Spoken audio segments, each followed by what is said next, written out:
Okay, I had to stop that. I didn't have enough light. I couldn't see, so I had to get some more light. So anyway, back to what we were doing.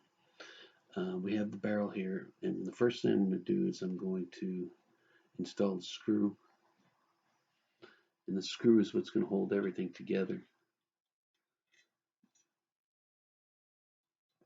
And the magazine release, so the magazine catch, depends on which way you look at it. I guess it's, your glass is half full or half empty. I don't necessarily keep with the terms that are given. To me, I just use what I want. Why not? They're my guns.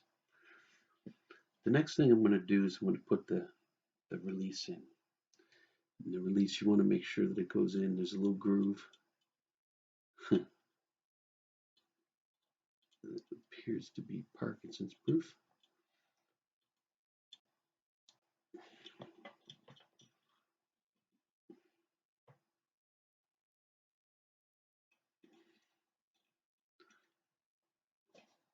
Okay. Not going in the groove. So I decided that I'm not going to be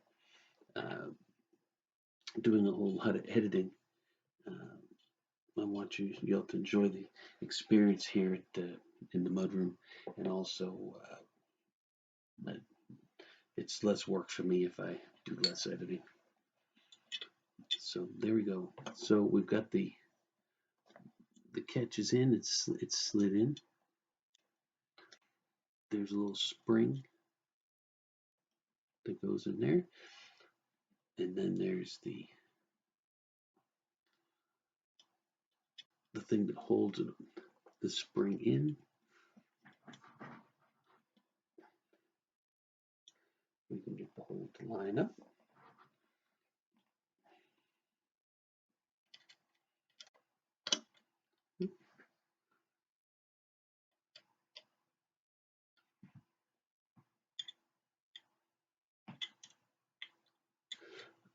I'm gonna have to work something out with the lighting. Holy cow, it went in the first time, didn't it? No, it did not go in the first time.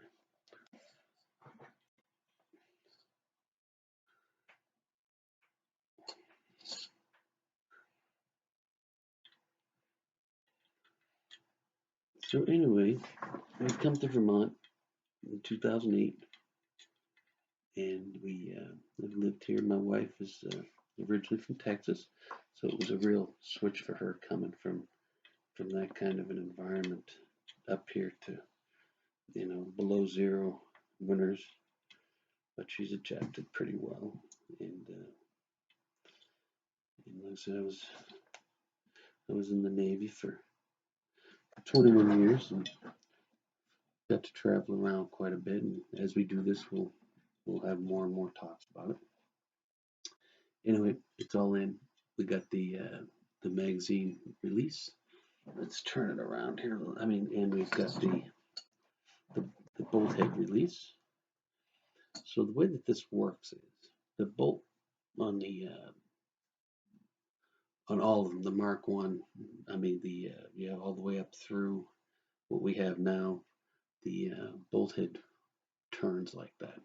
And we'll go over the bolt head when I get my real bolt head. This is one out of one of the other guns that I have, just to use this for an illustration. The bolt head goes in and it turns over to the side. Push it down.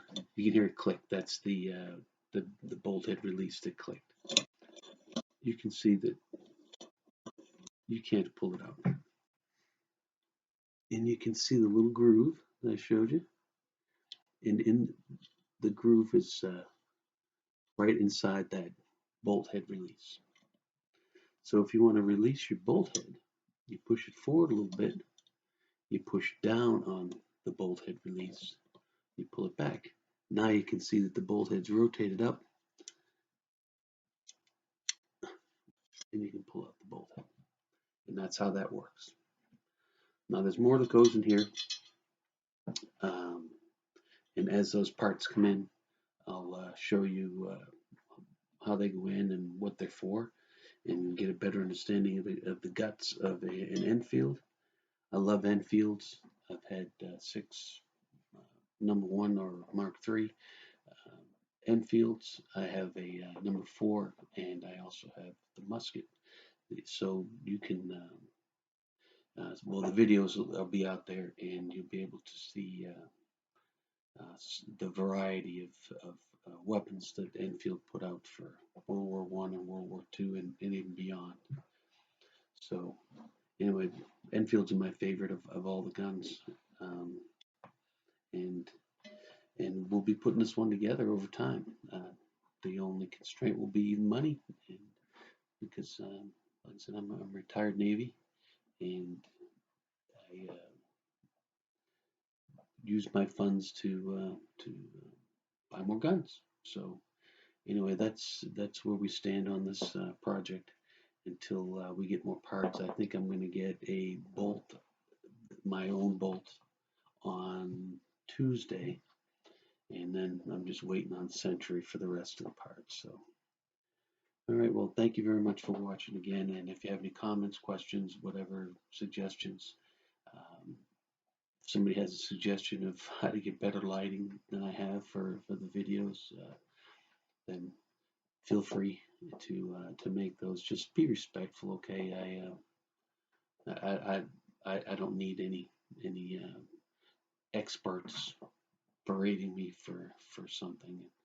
If I get something wrong, then please let me know. But be respectful about it. All right. Thank you. We'll talk to you again.